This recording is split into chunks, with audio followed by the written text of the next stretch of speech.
We are coming to you from a beautiful sunny day here in Colorado at the Durango and Silverton Narrow Gauge Railroad, and a spot I'm sure our viewers would love to be standing. We're still excited to be here in front of the Roundhouse. Yeah.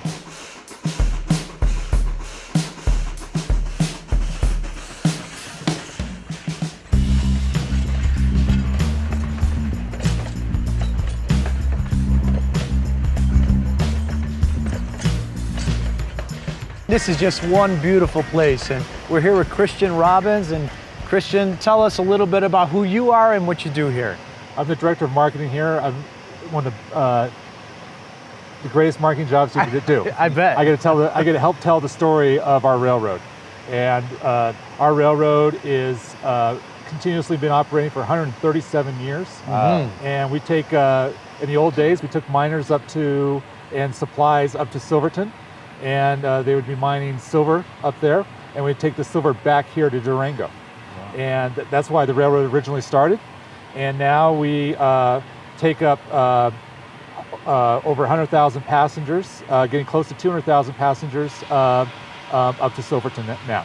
Each year, that is. Each year. Wow. Yeah. And how many locos do you guys have? We see 3 of them here.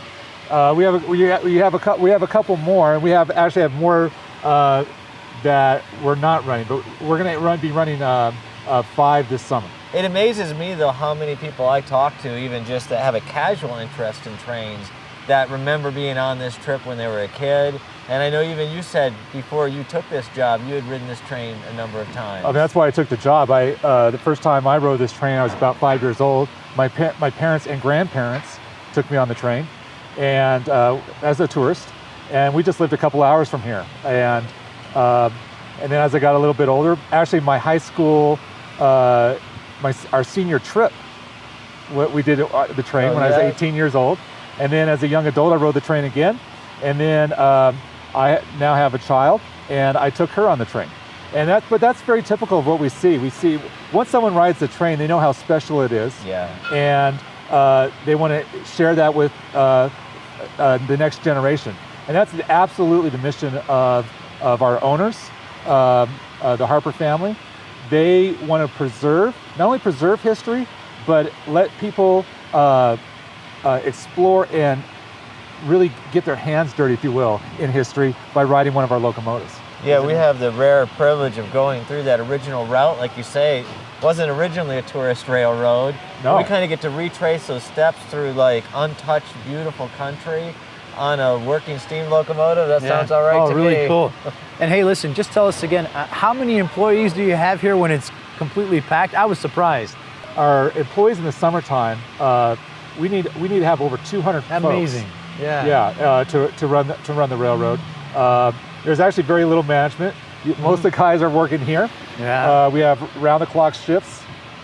We have what we call the maintenance of a way crew. Those guys that work on the track, the bridges. Safety is our number 1 priority, Sure. and we live that motto.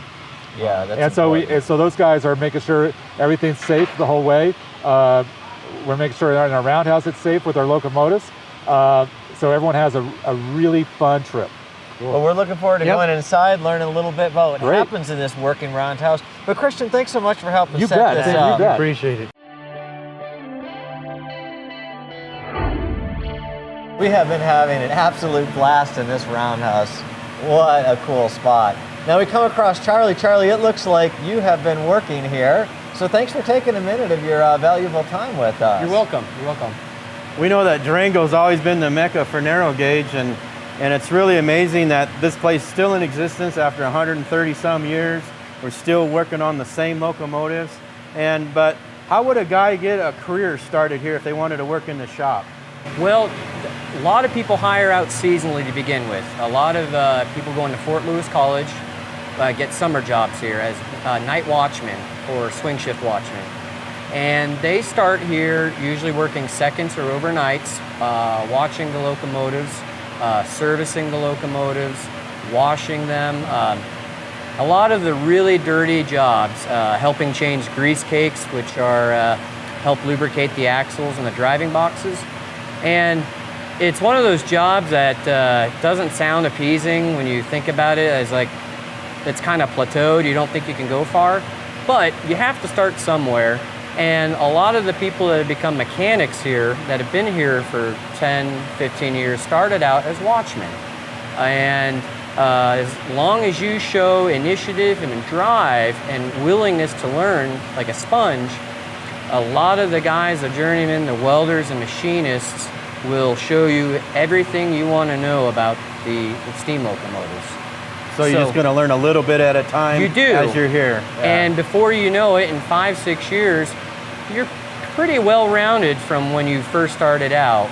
Sure, you may not be welding in tube sheets or side sheets, but you have a very good knowledge of how one of these operates and how to care for it properly. So we got all kinds of talent here that they weren't intended to work on locomotives. We had like the roundhouse foreman, has like a theater major. Right, Randy Babcock, he is the roundhouse foreman, and I'm the assistant roundhouse foreman to Randy. And yeah, Randy, he grew up with a lot of mechanics and owning a steam locomotive, his family did, but he didn't go in intentionally to college to do this stuff. Where I did go into the industrial arts, but not for steam locomotives particularly. It's something I just kind of always enjoyed. But yeah, you stick around long enough and there's enough skilled people here that can show you a lot of the on-the-job. School of hard knocks, right? It really is. Yeah. I mean, myself included. I've learned on the job from my own mistakes and learning from others' mistakes. And, that's how you learn. But there are practices and stuff that when they were running these, back in the 20s, 30s, 40s, 50s, they knew what worked and what didn't. So sometimes there's not always the need to reinvent the wheel, and sometimes there is because of modern day practices are a little bit better. So Charlie, obviously if you're working here, you don't mind getting dirty, but what's the dirtiest job you've ever had to do here? For here, probably is washing out tubes. During 31 days and 92-day inspections, the tubes become plugged, especially on the K28s. The fireboxes are really small compared to a K36, and the tube sheets, the small tubes, everything's right down there, and they just get plugged up, especially if you have a new fireman that's still trying to figure out how to fire a K28. It fires completely different than a K36. So they get plugged up and then you start losing some of your steaming capacity and the crews start reporting, it's not steaming well. So you got to go in there. And the only way you can do that is blow it out with high pressure water. So you become basically a soupy, muddy cinder mess. It's pretty gross. Cinderella. Yeah. You're not going in there with a swimsuit. No, definitely not. But you come out completely soaked and you're headed to the shower and for some clean clothes. That's probably the dirtiest, and the next dirtiest job is, believe it or not, is changing grease cakes, especially if an axle got hot. That becomes just a gooey, runny mess. And especially if you're having to get in there with an oxyacetylene torch, now you're making stuff really fun. I mean, your shirts will completely just be covered in black, and you'll send them to the laundry, and they look like they were never washed. They're just stained. So that's probably the dirtiest job that I've done here. Well, we can appreciate that these machines are close to 100 years old or over, and we've got a lot of parts that you can't buy. You just don't go down to Home Depot and buy a part. And so let's take a look at the machine shop and let's see how some of these parts are made. Absolutely. We'll check out the machine shop and our boiler shop as well. Okay.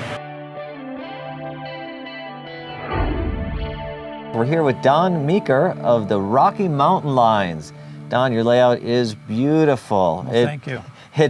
There's so much we can talk about, but I thought let's start with, even though that's a private road, this railroad is deeply rooted in the prototype. So tell us a little bit about what you modeled here and why you chose to model that. Well, the Rocky Mountain Lines basically climb across the Rocky Mountains, the Continental Divide. Climbing that sort of takes place of the Rio Grande in a way. We climb over the mountains and go through the Muppet Tunnel. And, not the Moffat Tunnel? Not the Moffat Tunnel, the Muppet Tunnel. And come down on the eastern slope. On the western side, it's a 2% grade. We use helpers. On the eastern side, 2% grade. The western side is 1%. We don't need helpers over there. Then we also have the big city, which I call Centennial City, which would be like Denver. And the Colorado Joint Line comes into that. And we bring trains from the Burlington, CNS, Santa Fe, Rock Island, and Mopac into the city. And they terminate there. And Don, this is a massive layout. So tell us approximately how many square feet again is this layout? It's about 2,800 square feet. Have, counting the branch lines, about 1,000 feet of main line. Oh, very nice. So how long does it take if you started a train on one end to get to the other end? Oh, it takes probably 40, 45 minutes That's going at impressive. track speed. Yeah. It's taken about a year then to build this layout. Oh, yeah. We've been in this house for 14 years. Okay. And I was able to save a few pieces from old layouts, but mostly it's brand new here. Okay, great. And you know what you were mentioning to me too about because of your situation now and how it's so wonderful during the day now you get to work on it and at night be with your wife. Right. When you're beautiful. retired, it's nice. You don't have to go to work to earn a living. Then you can come down here and work, and instead of coming home from work and coming in the basement, now you can go back upstairs and enjoy the evening with your wife. It's been nice. Very nice. And Don, you also mentioned, even though I think your body of work here is almost mind-boggling, you still help out your fellow modelers, right? Yes, we have a round-robin group that's met for about 24 years, going to each other's houses, working on the layouts, and of course they've helped here a lot, and I go and help them with theirs. Very nice. That's a good fellowship, and it's been very enjoyable.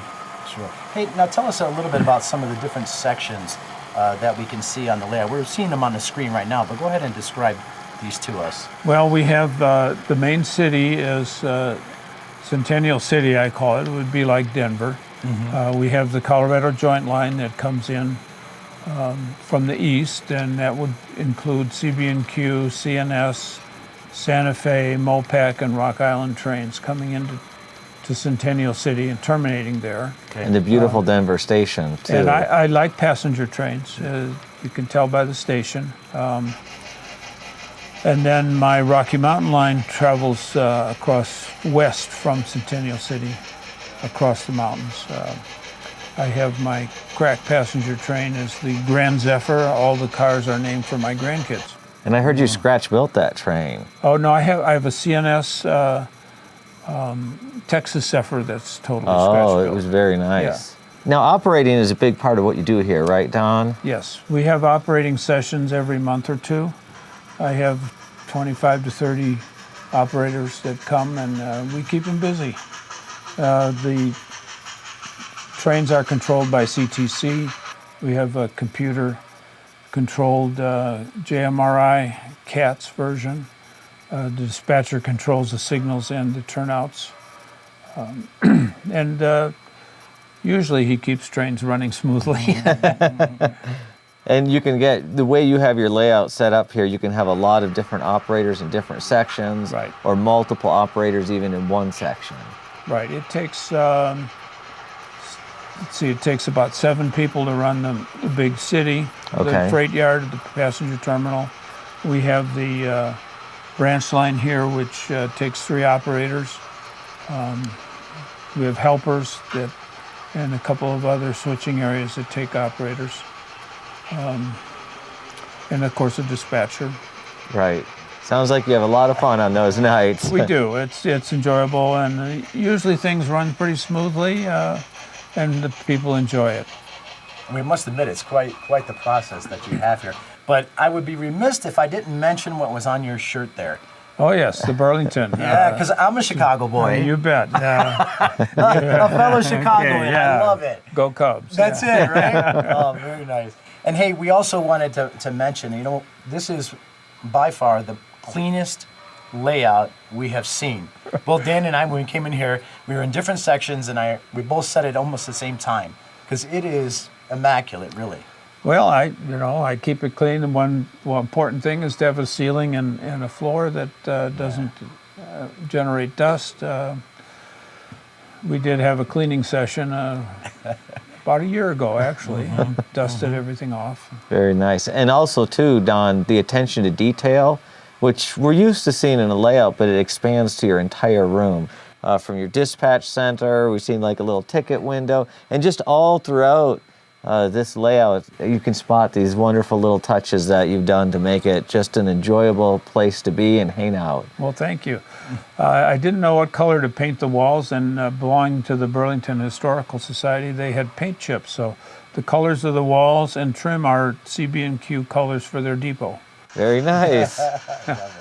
Yeah. Well, keep up the great work, Don. Maybe one of these days we'll get in on one of your operating sessions. Oh, that'd be great. All right. Thanks, Don.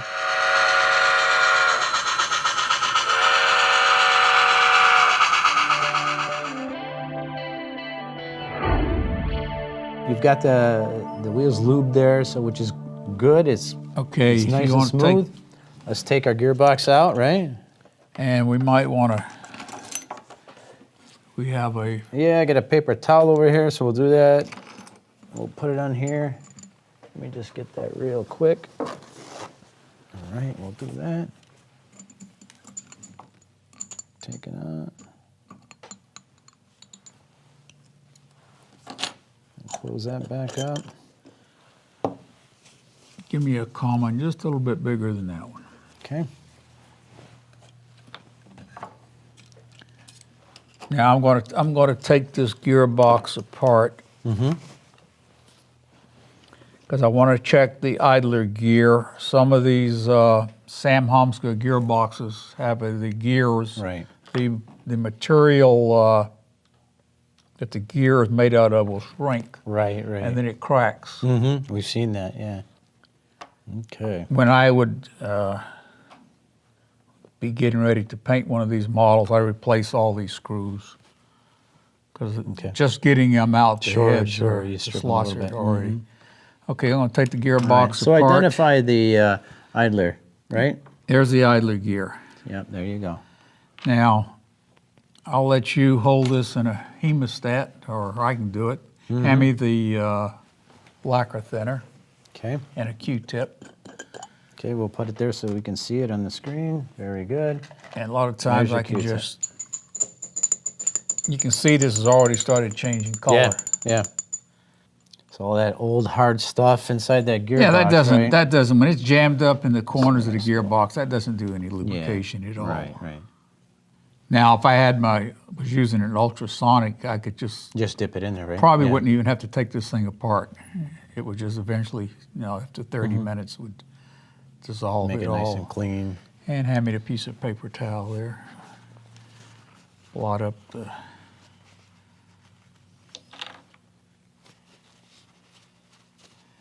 Okay, I'm going to just put a drop of oil in each bearing.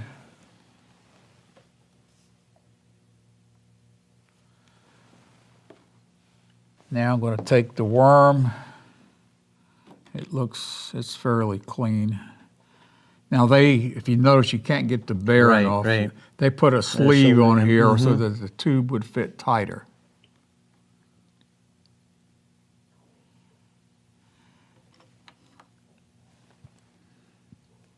And I'll put a little drop of oil there.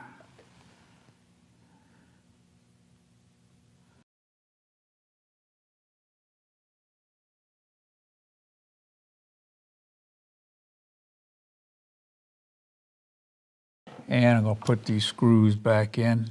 Very good. If I'd had Northwest Short Line black steel screws, magnetic screwdriver would hold them right in place. These slots are already shot in here, just from taking them out.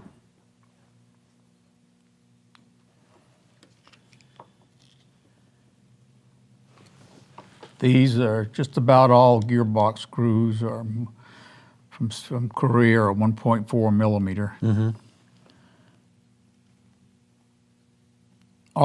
Just about 99% of all screws and these Korean made and Japanese models are metric. Tenchodo, United, and Fujiyama for their side rod screws, they were odd 80.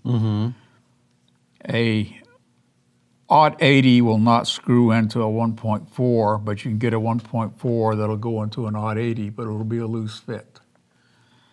Okay, that. All right, so there's, and it's spinning nice and freely in there, right? Spinning nice and smooth, no binding at all. Right. I'm going to call this gear lube, but it isn't, but it's oil. But I would just rotate it and put some gear lube there on it. I'll put the gearbox, see how it seats, see how it lines up. Now, this one needs no modification. You do not want a big air gap between the motor shaft Right.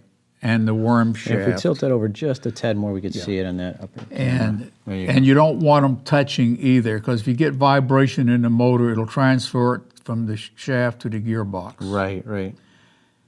Now I've got over here, So the alignment is super important. this is a piece that I had at home, and I'm going to slip it on. And so tell us, what is this tube? This is silicone tubing, model airplane fuel line. Okay. Put it on,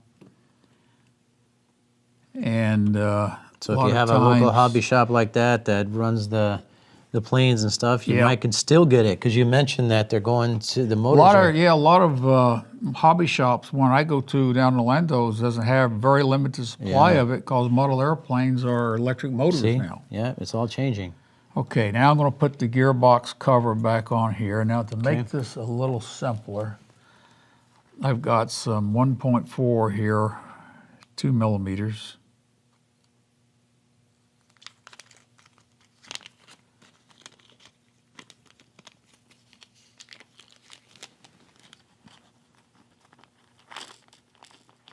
Got different sizes. Okay.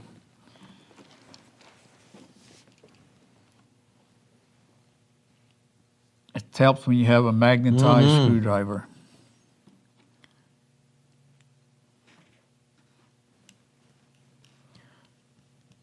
See how much quicker this is, trying to get those brass screws to... You're not dropping them everywhere, right? And they're nice clean heads on them.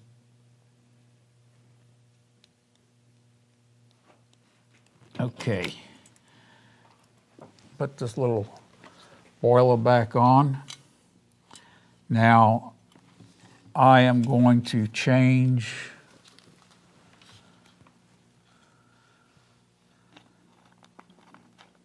What's nice about these, like these little 282s, these are nice little easy models to work on. You know, you don't have the big articulation, so it's a good one to be able to go ahead and, you know, do some repairs as you need. Okay, where's the small Phillips head? Right there. That's the one I want. And I'm going to replace this. As you can see how much easier this is working with a steel screw, and your screwdriver's magnetized. Sure. And I'll just get these I'm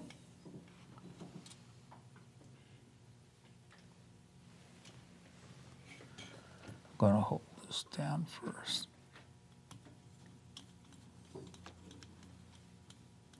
I kind of keep that first one a little bit loose so I can... Make sure that the holes are lined up on the other one, right? Yeah, it's easier to line up the holes. Yeah.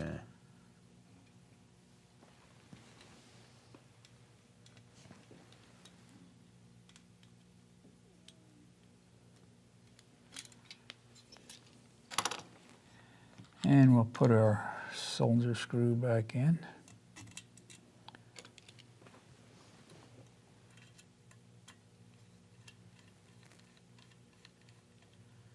Now, if this was a painted model, I would take this truck off rather than scratch off the paint on the cylinder. But seeing this is not a painted model.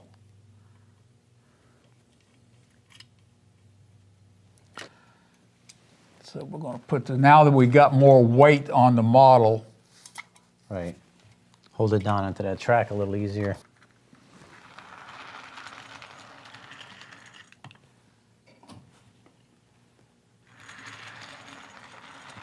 Well, Hal, that's a cool trick right there. And perhaps in a future episode, we're going to get back. We'll take another lube and tube and get that one going.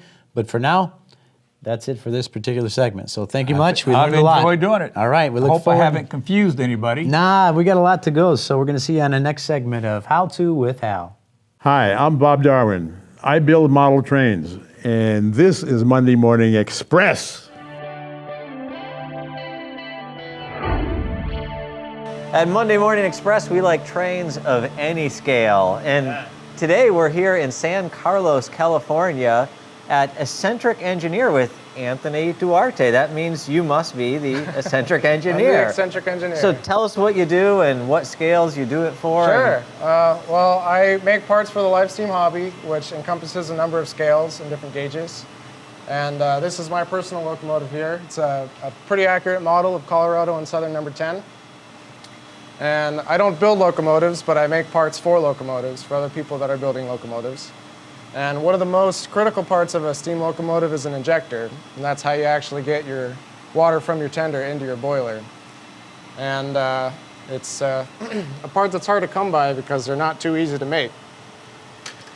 But this is what I call my standard injector, and it's not really a model of anything, but it works really well and looks pretty good.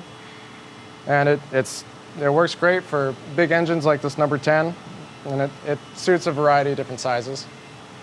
And then something that this style of injector has never been made before for small locomotives like this P4 Southern Pacific locomotive. So this injector will suit very well. This is a 6-inch boiler. And I'm working on these right now. I haven't actually had any for sale yet, but I'm working very hard to get 225 of them to market. Nice. And I've gotten a lot of great responses from it, and I think it's going to be a big hit. So, Well, good for you, Anthony. Now we got Thanks. Jimmy Booth with us. how you Do doing? you have a little Oh, something boy. helping you get set up, maybe? A little bit, yeah. Share some knowledge back and forth and Trade secrets. trade Yeah. secrets. Nothing we can share here on Monday Morning Express. Okay. And what scale again is it that you're primarily doing here? So I'm primarily, there's a lot of scales. It's a tricky question. But this is 2.5 inch to the foot, which is approximately 1/5 scale. And on this same gauge, 7.5 inch gauge, you can also have 1/8 scale, or 1.5 inches to the foot. So I make parts for both. And then this is 1 inch to the foot, or 1/12 scale, and this runs on 4 3/4 inch gauge track. And so I'm making parts for all three scales. There's more, but I don't know how deep I'll go yet. All right. So. But the most common scales obviously is on this track, and Yeah. the scale's determined by whether it's narrow gauge or standard gauge Exactly, primarily. yeah. Okay, very good. Yeah. So how did your interest being a brass collector get you into live steam? I would say the live steam came first, but not seriously. I'm just a junkie for all trains and the best of the best. So for me, this and brass are the best of the best. But the only problem with brass is it influences all the locomotives I dream of building, and I get lost in. So it changes your probably desire to have every detail accurate, because you're saying It does too, yeah. some people that do absolutely. live steam aren't those rivet counters or guys that Right. want every detail, but Yeah. you're going to be that guy, like Jimmy. Well, this guy threw me over the edge. Here we are in the cab of the 478. It's a K28, a sister engine to the train that we rode, number 476. And we thought that since we're up in the cab, we'd give our viewers opportunity to see the business end of the locomotive, what makes it go, what makes it reverse, some of the nuances of running a steam locomotive.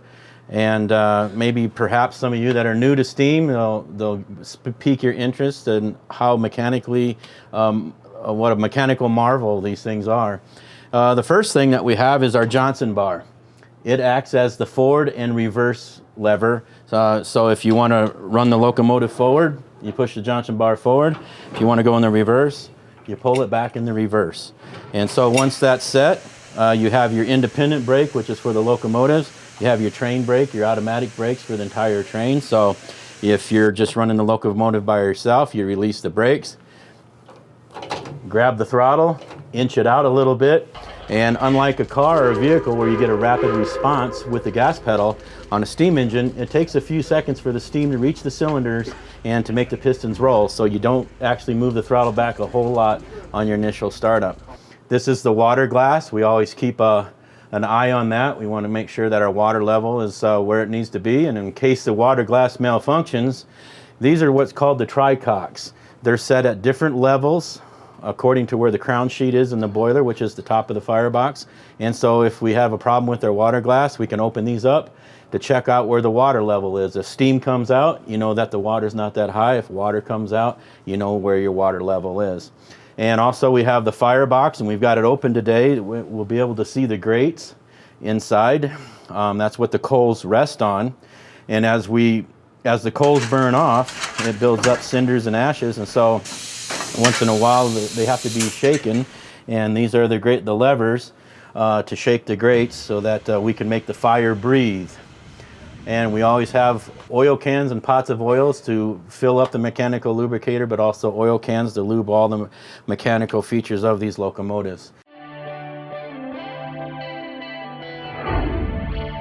We had to do a little shooting in front of a caboose, and speaking of cabooses, Chuck, that reminds us of something we announced last season, the DDOX caboose project from UTI. So give us a little update on that. The DODX cabooses are ready to go to Sehojang to start the process of 3D CAD, and then moving into pilot model construction. The drawings are all done on our side, photographs, 2D CAD drawings, and all we really need is a stronger indication of interest than we have right now. We posted the cabooses to the website probably 6 weeks, 2 months ago, and at this point we don't have enough interest to go forward, but as soon as we see enough interest, we can go ahead and send that to Seho and get it started on the production side. So get your reservations in. Yeah, right. Well, you know, we had mentioned it was one of these that was at the end of last season, and so now we're at the beginning of this season. So it's one of those projects that we'll go ahead and show the pictures on the screen again. 5 versions, right?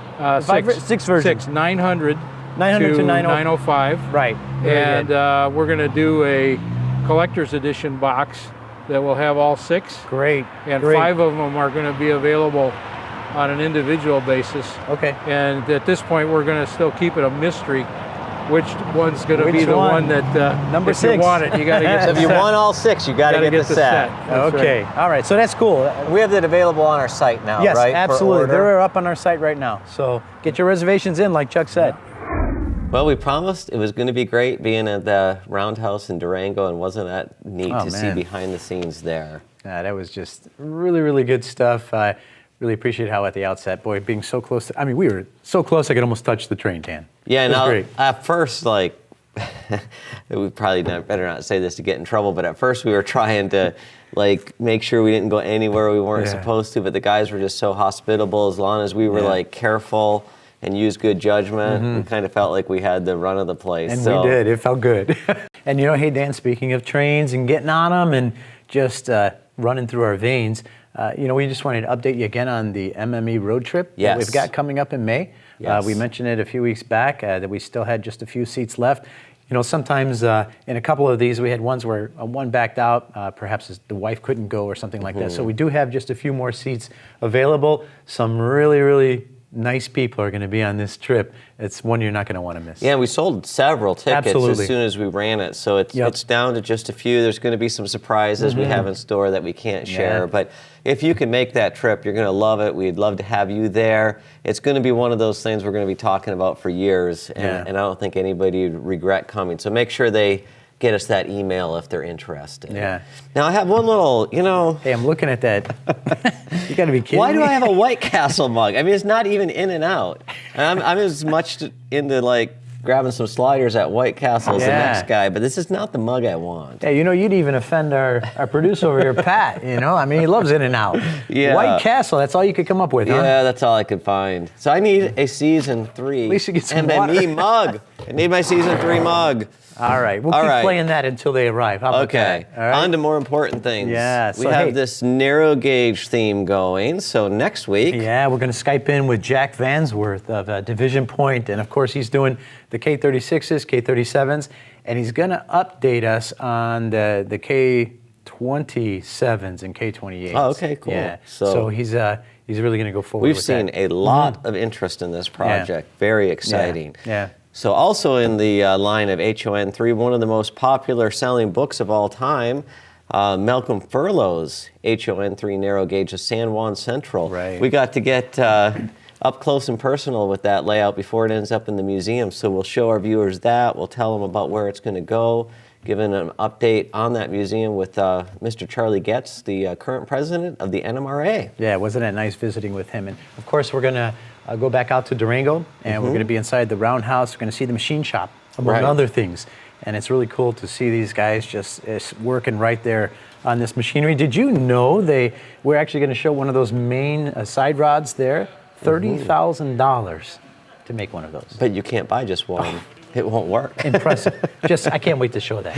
Yeah, and now How To With Hal, we enjoyed the lube and tube. But we're going to get into soldering, which is, there's a lot of different methods for soldering. Right, and I believe we're going to have this over a 4-part series. Okay, 3 or 4? Yeah, with the soldering. So, but some really good tips that Hal has done, and he uses it a little differently now. He doesn't do the resistance soldering. So it's with a standard soldering unit, and we know a few of you have sent in emails asking about that, so you're going to be able to see that on How To With Hal. And we love resistance, but having all those different methods, there's different jobs, different He's even going to methods show can the be more torch, the effective. little mini torch. Beautiful. Excellent. So continuing our extended education on repairing brass. We'll look forward to that. Now, also very high-tech, Soundtracks. Yeah. Soundtracks was a interesting facility. Yeah, eye-opening. We went into. Yeah, I did not expect it to be as clean as it was, and the equipment so high-tech. It's just amazing. Our viewers will have a new appreciation. Oh, you will. For those digital sound decoders in their models, like what goes into them, how they're produced here. Super cool. Yeah, and of course, we'll get introduced to our buddy Sadie. We'll have to keep it quiet as to who that is. Who is Sadie? They'll find out. Sounds good. And finally, we just wanted to mention one of our friends, Forrest Nace, is starting up kind of in the tradition of Alan Keller. He is going to be taking us behind the scenes in a very detailed and high-tech videography of certain layouts. So he was gracious enough to show us a little bit of his first video, which is going to be coming out in the next several months, of Howard Zane. And even though Howard Zane's got a lot of press, I've never seen it shot to the level of detail that Forrest took it. He spent many, many days there with a lot of excellent equipment. So he was kind enough to send us some footage. We're going to roll it in the background, and then we'll show his website and like a little YouTube clip. He set the bar pretty high on that. Yes. So it looks really good. We've seen it, and can't wait to show it. Keep up the good work for us. All right. Thank you all for joining us on Monday Morning Express, and we'll see you next week.